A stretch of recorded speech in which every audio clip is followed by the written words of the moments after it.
Welcome back my channel cinema మస్తు మీ class life అనే టికెట్స్కి స్వాగతం సుస్వాగతం.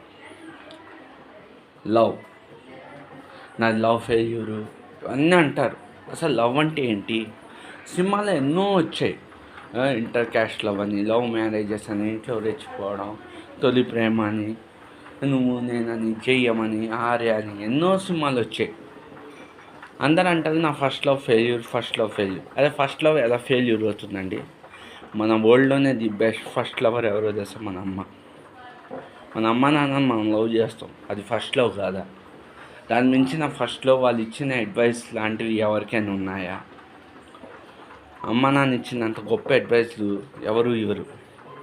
ఫస్ట్ ఒక స్టేజెస్లో వాళ్ళు మనకు చెప్తుంటే చిరాకు దొబ్బుతూ ఉంటుంది కింద. ఏంది వాళ్ళు చెప్పేది మన మంచి కోసమే, అది మనం ఎక్కించుకోం. నన్ను కనుక అడిగితే ఫస్ట్ లవ్ ఫెయిల్ ఒక అమ్మాయితో అంటారు. అది అమ్మాయితో ఫస్ట్ లవ్ ఫెయిల్ అవుతే అది అండర్స్టాండింగ్ బేస్ మీద ఒక కమిట్మెంట్ సమంగా లేనప్పుడు అవుతూ ఉంటాయి. దానికే సూసైడ్లు చేసేసుకుని అమ్మాయిని చంపడం, లేకపోతే మనం చావడం, రెండిట్లో ఏదో ఒకటి జరుగుతుంది. లేకపోతే మిస్ఫైర్ అయ్యి ఇంకో అబ్బాయికి బొక్క ఎక్కువ పడుతుంది. మిస్ఫైర్ అయ్యి నా లైఫ్ అంతా మిస్ఫైరే, చాలా బొక్కబడింది నాకు. ఇలాంటి బొక్కాడు. నేను చెప్పిన తొలి ప్రేమ అనేది చెత్త, ఫస్ట్ లవ్ క్లాష్ అనేది చెత్త, ఫస్ట్ లవ్ బ్రేకప్ అనేది చెత్త. ఎప్పుడు ఒక అమ్మాయితో ఫస్ట్ లవ్ కాదు, అది సెకండ్ లవ్ ఎప్పుడైతే బ్రేకప్ అయిందో, బ్రేకప్ అవుతే ది బెస్ట్ లవ్ ఎక్కడో మొదలవుతుంది మీకోసమని. లైఫ్ ఎవరి కోసం మిగిలిపోదు, ఎవరి కోసం ఒంటరిగా ఆగిపోతుందంటే తన ఆలోచన. ఒక మనిషి నేను ఒంటరిగా ఉండిపోవాలనుకుంటున్నా అంటే తన ఆలోచన. నేనేంటి సంఘంలో ఏంటి నా పొజిషను, నన్ను నమ్ముకుని వస్తే ఈరోజు ఆ అమ్మాయి లైఫ్ ఏంటో కొంతమంది ఆలోచించి కొంతమంది సింగిల్గా ఉండిపోతారు పెళ్ళి పెటాకులు చేసుకోకుండా. అది వాళ్ళ చేతులతో వాళ్ళు చేసుకుంది. నిజంగా పెళ్ళే యోగం ఉంటే మనం ట్రై చేయక్కలేదు. అదే ఒక సర్టన్ టైం వచ్చినప్పుడు అవి ఆటోమేటిక్గా జరిగిపోతుంటాయి. So no first love, no second love, no third love.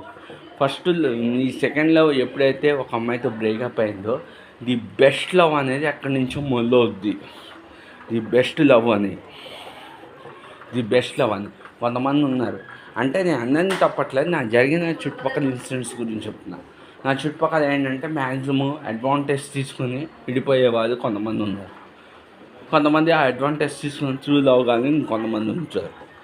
నా లైఫ్ దానికి ఎగ్జామ్. నేను ఏ తప్పు చేయలే, బలయ్యా, అడ్డంగా బలైపోయాను. నేను ఎంత తప్పు దానికి కాదన్నా కూడా ఎవరు నన్ను నమ్మట్లే.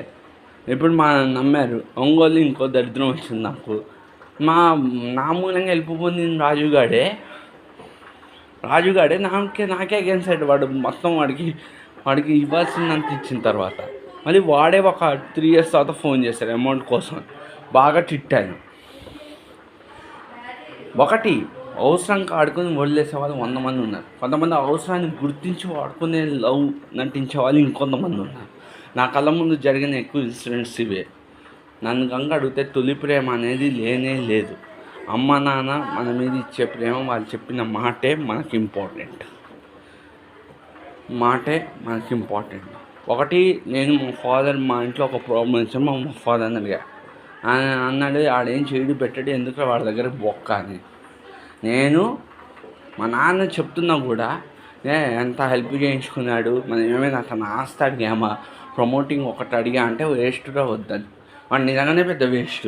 వాడు 4 సార్లు నా చేత ఫోన్ చేయించుకున్నాడు. 4 సార్లు ఫస్ట్ ఫోన్ చేశా. సరే అమ్మ నేను కాస్త టైం పట్టుద్ది, నువ్వు ఒక 1 hour ఆగి ఫోన్ చేయండి. మళ్ళీ 1 hour ఆగి ఫోన్ చేశా. మళ్ళీ ఇంకో ఒక 3 hours ఆగి ఫోన్ చేయన్నాడు. 3 hours ఆగితే మళ్ళీ అతను ఫోన్ చేశాడు. అమ్మ మర్చిపోయావా ఏంటి, ఫోన్ చేయాలని తెలీదా, నువ్వు నీ సైడ్ నుంచి కాల్ రాకపోతే సరే నేను బయటకు వెళ్తాను, నువ్వు నైట్ ఫోన్ చేయన్నాడు. అంటే అతను మంచివాళ్ళలాగా నటిస్తున్నాడు. మా నాన్న నాకు ముందే చెప్పినా కూడా సార్ నేను ఒకసారి పట్టించుకున్నాను. 4 సార్లు 5వ సార్లు నేను రిటర్న్లో గట్టి రిప్లై ఇచ్చాను. అంటే నీకు పని కావాలంటే పని చేయించుకున్నావు, పైకి మంచివాళ్ళలాగా నటిస్తున్నావు. మా నాన్న చెప్పింది నిజమైందిగా నాకు. మా నాన్న 3 చెప్పాడు. మా నాన్న చెప్పిన 3 నిజాలయ్యాయి. ఒంగోలులో గేమ్ ఆడాం. మా నాన్న ఏమన్నారు, వాడు ఏం పెళ్ళి చేస్తాడా పెడతాడా అన్నాడు. మా నాన్న చెప్పింది నిజం. ఇక్కడేమో వచ్చి మా నాన్న ఏమన్నారు, చూడు కాలు పట్టుకుని ఏడుస్తాడు. నిజంగా నువ్వు నిజమైన హెచ్ఆర్ అయితే తీరా నా అటెండెన్స్ నా బిగ్ బాస్కెట్ హెచ్ఎస్ అటెండెన్స్ తీసాడు. మా నాన్న ఏమన్నా చూడు వాడు కాలు పట్టుకుని ఏడుస్తాడు, కాలు పట్టుకుని ఏడుస్తే ప్రమోషన్ వస్తుంది. నిజంగా కాలు పట్టుకుని ఏడ్చే ప్రమోషన్ వచ్చింది. మా నాన్న ఏమన్నారు 4 సార్లు తిప్పించాను, 5వ సార్లు నేను రిటర్న్ రిప్లై స్ట్రాంగ్ ఇచ్చాను. నేను ఎంత స్ట్రాంగ్ ఇచ్చాను అంటే రిటర్న్ రిప్లై రాసి చూసుకుందాం నేనే అడిగాను. నేను ఒక్కసారి నువ్వేం 4 సార్లు ఫోన్ చేయించుకుని ఏం డ్రామా ఆడుతున్నావా అని. వాడు ఎవడో కదా ఐ యూస్ జీవిరావు వాడు కంపెనీ అగ్రిమెంట్స్, వాడు మ్యారేజ్ రిజిస్ట్రేషన్ సర్టిఫికేట్ అన్నీ మేమే చేస్తాం. మళ్ళీ ఏమో తిరిగి నేను గట్టిగా వేస్తాను. నేను కూడా పని కావాలంటే చేయించుకున్నావు, పని కావాలనుకున్నప్పుడు చేయించుకున్నా. నేను నీ ఆశగా ఒక ప్రమోటింగ్ అడిగా, వీడియో ప్రమోటింగ్, దానికెందుకు ఇదంతా. నువ్వు వచ్చింది కంపెనీలో రామోజీ ఫిలిం సిటీలో నేను చూసి నువ్వేదో ఉద్ధరిస్తాం పెట్టుకున్నారు, కానీ నీ పర్సనల్ వర్క్ మీ ఆఫీస్ వర్క్ చేయడానికి అమ్మాయి మేమున్నామా అని అడిగా. అలాంటప్పుడు ఎందుకు నువ్వు అని ఎంఎన్ఆర్ వాళ్ళు ఐన్స్ ఛానల్ పెట్టి వాళ్ళు తప్పుకుంటే ఏంటి వాళ్ళు తీసుకున్న అగ్రిమెంట్స్ మేము రాసాం దానికి. వాడు మ్యారేజ్ సర్టిఫికేట్ ఎందుకున్నాడు, వాడు వేస్ట్ గాడేగా. 4 సార్లు ఫోన్ చేయించుకున్నాడు, తిప్పించుకున్నాడు. సో మా నాన్న చెప్పింది నిజం. నా లవ్ ఎప్పుడు మా అమ్మ నాన్నతోనే. మా అమ్మ నాన్నతో నాన్న కంక అడుగుతీ తొలి ప్రేమ, సుస్వాగతం ఇవన్నీ చెత్త. లవ్కి చెత్త. పేరెంట్స్ ఇచ్చే లవ్ ది బెస్ట్ లవ్.